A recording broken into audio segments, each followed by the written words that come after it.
What's up, guys? This is the Osmo.com Night Shift podcast talking MLB for Saturday, May 19th. We've got 15 games total. I believe we've got a 5-game and then a 9-game slate with, once again, some weather concerns. Should be a lot of fun. That's sarcasm if you don't know what sarcasm is, or if you don't get my sarcasm. Weather concerns are never really too fun, so we will try to keep you updated, especially on the main slate with weather concerns. We'll just start off with this 5-game early slate. We'll go with Oakland and Toronto, and we've got some weather concerns, but it's in Toronto, so those don't really matter because they can close the roof. So we've got Sean Manaea versus Sam Gaviglio. It looks like there was some question about whether or not it was going to be Biagini or Gaviglio, but right now I'm seeing Gaviglio. That looks more like a bullpen game than anything for the Blue Jays. I do like some of these Oakland lefties, Lowry and Olsen. Olsen finally getting his power back, and kind of knew that was coming if you look at like the expected stuff for how hard he was hitting the ball. So I'm going to be riding Olsen until he cools off, because he's 3,500 on DraftKings, and that's just too cheap for him. Same with Lowry, 4,400. He's finally getting priced up with regularity, but I still love him in this matchup against Gaviglio. Gaviglio's not really a guy I'm scared to target against with some bats. I think the Oakland stack is in play as a whole. Davis can hit righties very well, as can Semien, and Matt Chapman's got big power. Just looking at the 5-run total, it looks like a few of these Oakland bats are underpriced, so I do like them a lot. Manaea is going through a bit of a rough stretch over his last 3 starts. 3 earned runs in each of those games, and only 12 strikeouts, so 4 per start if you do the average. He's not missing as many bats, surprisingly striking out under 20% of righties on the season while giving up 42% hard contact. I could see him having a good start here for sure, but I don't think I'm going to be on him for the early slate. I do like Donaldson. I do like Smoke and Solarte, so there's probably going to be 8 righties in the lineup for Toronto, and that is a bit worrisome for me for Manaea, so probably not going there. Cubs and Reds, Kyle Hendricks versus Luis Castillo. We've got a little bit of weather concerns here. It looks like a chance of rain in Cincinnati, so keep an eye on this game for sure. Hendricks is not usually a guy I play or target heavily against, so he is good at limiting hard contact, can limit the damage very well. Overall, I think he's a pretty good real-life pitcher, not as good of a DFS pitcher. The Cincinnati bats I like are Joey Votto, Scott Schebler for 3,700. He's much better at hitting the slower fastballs, and Hendricks is not a fireballer by any means. So I think that's pretty well known around the industry that Schebler is better at hitting the 90 to 92 rather than 95, 96, like his teammate Luis Castillo throws. Speaking of Castillo, he will be starting for the Reds here. 7,000, looks like some good hitting weather if the rain holds off. It's 80 degrees. Castillo is super risky, there's no doubt about it, but in his last 3 starts, he's got 7+ Ks in all of them, and then his swinging strike rates are 19.8, 19.8 again, and then 18.5, which, if you listen to anything that I say, I do really like the high swinging strike numbers for some of these guys.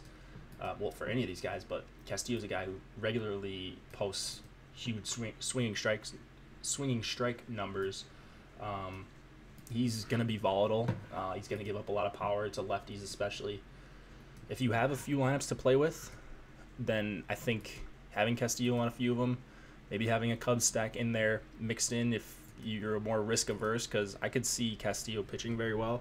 I could also see him getting lit up, and I'm sure most people can. I do like his price though, 7,000, especially the way he's pitching lately. Cubs bats I like are Rizzo, Schwarber. If you're stacking against Castillo, if he's on his game, like I don't want any Cubs bats because I think he could mow through them, maybe give up a run or two. But if he's got it going, I think that Castillo can mow this lineup down pretty easily. Let's go to Philadelphia and St. Louis. Zach Eflin versus John Gant. Eflin, very nice start out last time. 6 innings, 9 Ks, 0 earned runs. Still not getting a lot of chases or whiffs. So, I'm probably off Eflin until he does it again. And maybe I'll be late to the party. I don't know if he'll be popular or what, but he's done a good job limiting hard contact. So I will say that 7,200 certainly could take a shot on him. I don't think I will be doing that. I'd rather go with Castillo, who I think has a ton more K upside. If I'm looking at St. Louis bats, it would be Matt Carpenter and maybe a Dexter Fowler, but I actually don't really love targeting against Eflin, not with how he's pitching lately. Gant on the other side, I don't think he's going to be in the game very long, maybe 5 innings at most. I like targeting some of the lefties against Gant. I'm on Odubel Herrera, Cesar Hernandez, Carlos Santana. Never a problem with Rhys Hoskins, but I do prefer the lefties against Gant. Colorado and San Francisco. John Gray will be, I would think, the most owned pitcher on this early slate. And, 7,600 for this guy is kind of ridiculous. I always say it with the Giants, their best hitters are mostly righties. Maybe you put Brandon Belt in there, but it looks like Belt may even be out for this game. So if he's out, that's an even bigger boost for Gray, he's just awesome against righties. His last 4 starts, he's been getting a ton of swinging strikes. He's in very good form, pitching some of the best he has his entire career as far as missing bats. So Gray is just a really awesome play here for me. Stratton on the other side, he's coming crashing down to earth, getting hit very hard. He was one of the luckiest pitchers, I think, for the first month of the season, and now he's kind of had some of that regression. But I do like some of these Rockies bats against him. I like Arenado, even like Story, righty. It is a huge park, but I like Story. I like Blackman. I even like a little bit of a Rockies stack. I think that's going to be pretty contrarian on this slate, at least the stack as a whole. I'm sure Blackman and Arenado will get some ownership, but Carlos Gonzalez, 3,100. I do like targeting against Stratton a ton. So let's go to the last game of the early slate. We got Corey Kluber versus Dallas Keuchel. Kluber is a guy that's completely, well, not completely, but he's pretty much matchup proof for me. Houston has not been the same team as they were last year. If you got the salary, 11.9, he's not priced up. You're getting a little bit of a discount on him because of the matchup against Houston, but I do really, really like Kluber here. 11.9, he's got the stuff to pretty much dominate any lineup, and a lot of righties in the Houston lineup, as we know, so I really like Kluber. I don't know how I make a lineup without him. It would take quite a few lineups for me to not have Kluber in there at that price. Just such an elite pitcher that I'm willing to take him at this price in almost any matchup, I think. Keuchel on the other side, he's 9,500, and this is not a good matchup for him. He's not a big strikeout guy. Anyways, Indians have a 111 WRC+, 191 ISO, and 18.6% K rate, which are all very good numbers. Not good if you're looking to play Keuchel, obviously, but I do like Jose Ramirez. I like Lindor, and maybe Yan Gomes for 3,500 just because of how hard he's hitting lefties. I'm not going to full-on stack against Keuchel. I do have some respect for him as far as not getting blown up. So that will do it for the early slate. Let's go to the main slate. I'll touch on each of these games very quickly. It looks like that Dodgers game is going to be on the slate. All right. So let's get started on this main slate. All right, here we go. Padres and Pirates. We've got Clayton Richard going up against Nick Kingham. And Richard has got some pretty alarming splits against lefties, 27% K rate, 245 xFIP, 131 whip. I'm not targeting lefties against Richard. I think that's a pretty bad idea. He's been very good against lefties, even going back to last year. Against righties, he is definitely hittable. 20% K rate, 3.84 xFIP, 47% hard contact. The Pirates just don't have that many righties. I could make a case for a David Freese or a Sean Rodriguez for super cheap, but that's about it here. Kingham against the Padres. I like what I've seen from Kingham in his first couple starts, over 30% whiffs per swing, decent swinging strike rate. Obviously very small sample, gave up a few runs in the second start, but the strikeout numbers were there. The swinging strikes were there. And this is a pretty good matchup for him against the Padres. For 7,600, I'm willing to take a chance on Kingham, and he'll get some ownership. There's no doubt about it. There is some weather in this game, so obviously what we're saying now kind of goes out the window if the weather's looking ugly, because you don't really want to take a chance on pitching if they've got a chance for an in-game delay, gets pulled after 3 innings or whatever. Everybody knows how that goes. So just be mindful of the weather in this Pittsburgh game. Baltimore and Boston. We've got Dylan Bundy going up against Rick Porcello, and I don't know if this one's going to play because of some more weather concerns, but I'll talk about it as if it's going to. Bundy had a nice bounce-back start after the all-time terrible start he had against the Royals a couple weeks ago. He's got now one of the worst matchups in the MLB, probably the worst matchup in the MLB, the Red Sox. I feel pretty confident saying that for a right-handed pitcher. I can't go to Bundy here. 6,900. No thanks. I'm not stacking against him either, though, I don't think. I do like Betts. I do like Benintendi and Devers, but I don't think I'm taking a lot of the rest of these righties, or really any of these players in the Red Sox lineup. I do have respect for Bundy as a pitcher. But Mookie Betts has just been... he's been nuts, man. Like, a clear number 2 to Trout being number 1 in the MLB right now, I think, as far as hitters go. So, super impressive what he's done. He's 5,800. I can't argue against playing Betts for the near future. Porcello, not someone I'm looking to play. He's constantly overpriced. I do think he'll probably pitch pretty well here against the Orioles. Baltimore strikes out the 7th most times. They're in the bottom 5 in hard contact, bottom 7 in on-base percentage against righties. Porcello is a good pitcher. I'm just worried about the K upside here. And then the weather you got to worry about as well. So let's go to the next game. Texas and the Chicago White Sox. We've got Bibbins Dirks against Lucas Giolito. 2 pitchers near minimum price on DraftKings. And I'm not going to really have interest in either one of them. I had Mike Minor listed before, but now Bibbins Dirks obviously doesn't change that much for me. I mean, I do like the White Sox righties a little bit less against Bibbins Dirks, a righty. I'm not playing either of these pitchers. I can make a case. Well, I really like Moncada against Bibbins Dirks. I like Yolmer Sanchez, Daniel Palka. I always do that with that guy. I need to start showing him some respect because he's been pretty good. 3,800 for Daniel Palka in the 6th spot. I like the lefties against Bibbins Dirks. Lucas Giolito, he's just someone that cannot be trusted. 7 walks in his last start, and that's his problem. When he has a patient team, he's going to walk a lot of guys. The Rangers are one of the most impatient teams, so I could see him having a good start. I don't think I can play him. Like, you can make a case for him for sure, but I don't think I'm on him.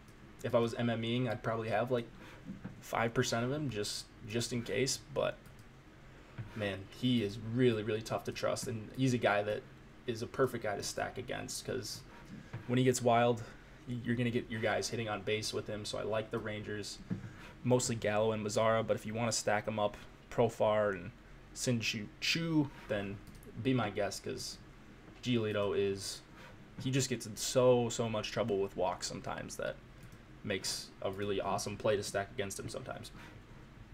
Milwaukee and Minnesota. We have got Freddie Peralta against Fernando Romero. Peralta, man, welcome to the MLB, Freddie Peralta. 5 2/3, 13 Ks, 1 hit in his first start, and it was at Coors Field. 16% swinging strike rate. The Twins aren't a team I love targeting, and he is priced up, obviously 8,100. It's a tough spot. Some decent hitting weather here in Minnesota. It's cooled off a little bit, but still not bad for hitters at all. The Twins aren't a team I love targeting against. With righties, they just don't really strike out that much. Romero on the other side, though, I like him a lot. Same type of thing with Gibson, and obviously that didn't work out, but the Brewers are still without Braun. There are a bunch of strikeouts in this lineup. Romero is currently top 10 in whiffs per swing in a small sample. He's one of my favorite pitchers on the night, 8,700. I think I'm willing to pay that here. So no Brewers bats for me. The Minnesota bat that I do like, or maybe a couple of them that I do like, are Kepler and Rosario. Kepler for 3,300 is just too cheap for him. He's a much improved hitter, and maybe it's not showing, it's not like a very noticeable thing yet, but I think he's hitting the ball well, and he's just too cheap, 3,300 for a guy that I think is a pretty good hitter, batting in the middle of the order against a rookie. Miami and Atlanta. We've got Jose Urena versus Sean Newcomb. Newcomb is 11.5. It's the same thing we said yesterday. I can't mess with either side of that matchup. I do like Newcomb as a pitcher, but not for 11.5. He is more expensive than Corbin, and I much prefer Corbin, although he does have some weather concerns. So anyways, I'm not on Newcomb. I'm not on Miami bats. Urena is much better against righties. He's not a world beater against either hand, though. So for the 5th straight night, I will be targeting the Braves. And if you play them tonight, so Friday night, I'm recording this. If you play them tonight, you're probably pretty disappointed. You're probably pretty mad at me if you listen to me on the Braves. They got the postponement, and then they just don't do anything against Dan Straley. At least unless they did the last couple innings, and I just missed that. But pretty much closed DK out when I saw no runs for them in the 7th inning. Anyways, enough about the Braves tonight. We're talking about Saturday, going up against Urena. Freeman, Albies, Markakis are my favorites. I do prefer the lefties against Urena, especially Freddie Freeman. I think he's got an awesome chance to hit a home run, as well as Albies. I mean, I like all these guys in the top 5, Suzuki or Flowers, and then Acuna as well, only 4,300. So, Braves stack. It's got to work one of these times. I'm not just saying this because I keep stacking them up and I don't want to miss out or anything. They just keep running into good matchups, and I got to play them in good matchups because I think they're a really good offense. Next game is Arizona at the New York Mets.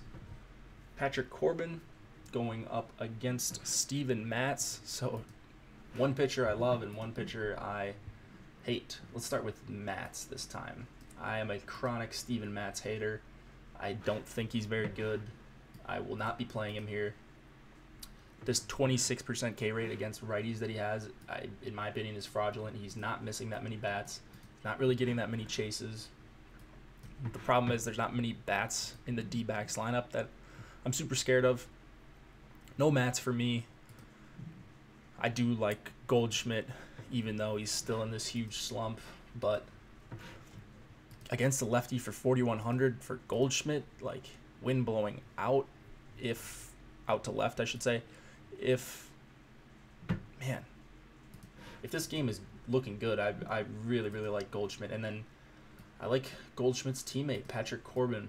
I noticed his velocity was down a little bit a few starts ago, but it's been slightly back up each start over the last 2, which is nice to see. He's still second in whiffs per swing. I think he's a really awesome play here, and it's not only because of him, but the matchup is fantastic. The Mets have a 59 WRC plus, which is the lowest in the MLB against lefties, and they're just absolutely awful against lefties. They're gonna throw out Bruce and Conforto, probably Nimmo. I mean, really, the two guys that I'm scared of are Asdrubal Cabrera and maybe Wilmer Flores, but man, I think Corbin is pretty underpriced here. Hoping the weather's, hoping the weather is okay enough for me to play Corbin here because I really like him. Chicago at Cincinnati, the second game of the doubleheader. And I didn't even realize they were playing a doubleheader until now. So I'm pretty sure both of these games are on the slate. If not, I'll just talk about this game regardless. Quintana against Saul Romano. I'm not a believer in Quintana in his current form, at least. His 24.6% O-swing percentage is much lower than what we've seen it the past couple years. I'm not looking to play him here. I do like Suarez a bunch against him for 4,400, just a lefty masher. I'll play him against the lefty at 4,400 all the time. Romano for the Reds, just cannot miss any bats, period. If you're not going to miss bats against the Cubs, against Rizzo, Bryant, Schwarber, Baez, they're going to put some balls in the seat. It is great hitting weather. I'm expecting a monster total from the Cubs here. The only thing that worries me is the lineup could be watered down for one or both of these games since it is a doubleheader. So that's something to keep an eye on. You might not see some of the regulars in this night game if they play in the early game and vice versa. They're going to put balls in play. So if these guys aren't in the lineup, then that might open up some value on DK. So Cubs hitters, I love them. If Zobrist's in the lineup, if Rizzo and Contreras and Addison Russell and Schwarber, if these guys are all in the lineup, then sign me up for some Cubs. Yankees and Royals. Luis Severino versus Danny Duffy.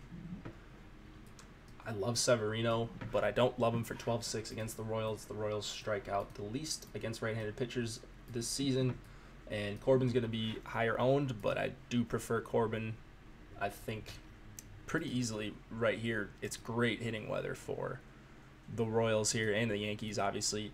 86 degrees, wind blowing out to left. So that makes me like a ton of these Yankees bats. Duffy gives up a ton of hard contact to righties, not really striking them out, and I'm all about these Yankees, and they'll be popular for sure, but Stanton, Sanchez, Judge, Miguel Andujar for 3,400 at third base, I like. Top to bottom, Duffy's a guy I love picking on, and I will certainly be doing that here, and I suggest you do the same. Let's jump to Dodgers and Nationals. This is the game that messed me up. Hoping I'm not forgetting any games here. Anyways, Dodgers Nationals. We got Rich Hill. Rich Hill is giving up 50% hard contact to righties this season, which is pretty surprising. I always think of him as a guy that's really good at limiting hard contact. Maybe he's not right. Maybe he's not his normal self. I'm not sure, but 7.2% swinging strike rate, not getting the chases. I think I'm okay targeting Rich Hill here. And especially with Anthony Rendon, just a very, very good hitter. Howie Kendrick for 3,400. I could even see playing Mark Reynolds. I could see a Nat stack here, healthy 4.6 run total. I'm not crazy about any one hitter outside of Rendon, who I love, but I can make a case for a stack. Harper's probably going to be pretty low owned, lefty for 5,400, and I like the idea of getting a low owned Harper. If they can knock Rich Hill out, it's likely they'll face a righty, and that's great news for Bryce. It's not Tanner Roark. That's what confused me. So it's Max Scherzer for 14,000. If this is right, I see a 4-run total for the Dodgers. If it's Scherzer going, I doubt it. It's a 4-run total for them. If it's Scherzer, I love him. Like, awesome play. If you can afford him, if you can fit enough bats and the other pitcher that you want, then absolutely play Scherzer. 14K is a really tough price for any pitcher, but you make your decision on Scherzer. He could easily have 40 points, 45 DK points. I literally wouldn't be shocked if he did that. Like, wouldn't bat an eye at that. I said it on the strategy video earlier that it seems like this would be a spot where he gets 15 strikeouts against this bad Dodgers team. Now let's go to, where am I at here? Tampa Bay and LA, and another pitching change. I had Yarbrough in there. Now I've got Sergio Romo.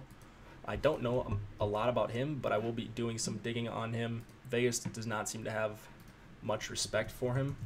I can do a quick search on Fangraphs, but might not have a ton of info on this guy.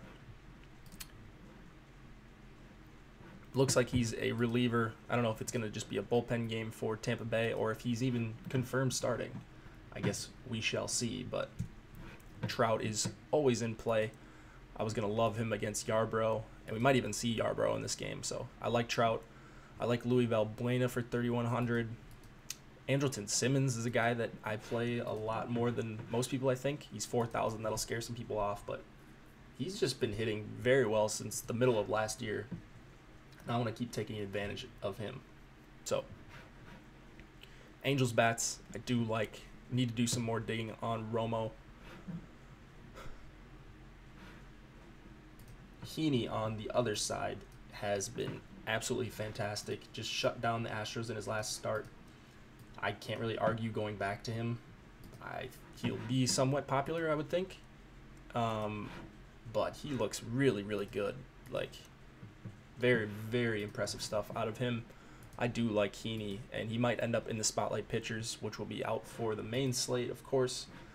I'm not targeting any Tampa Bay bats against Heaney because, man, Heaney's a guy that's quickly gaining respect around the industry, and how can you not? Like, just looks like he's going to be a really good pitcher. Detroit and Seattle, last game of the slate. No interest in Mike Fiers.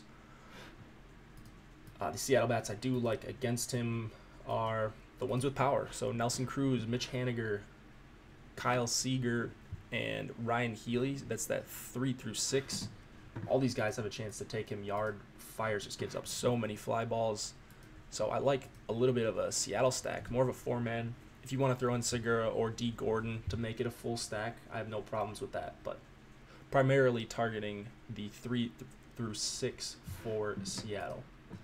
And then Paxton for the Mariners just started against the Tigers a few days ago, and they kind of got to him a little bit. He still went 6 innings, only 4 strikeouts, 3 earned runs. I don't really like going back to him when they just did that again. More of a mental thing for me. This Detroit lineup is awful on paper. There's no getting around it. But he's going to see 8 righties, probably. 8, maybe 9 righties. And it's not like he can't, dominate 8 or 9 righties. He threw a no-hitter against Toronto, and they had a similar lineup as far as handedness. So I just prefer Corbin over Paxton, but he's a guy that I'll at least have to consider if Corbin's got some weather issues. All right, that's going to do it for both slates. We talked the early slate. We talked the main slate. We will have spotlight hitters, pitchers, and stacks out tomorrow morning, and those will be done by me.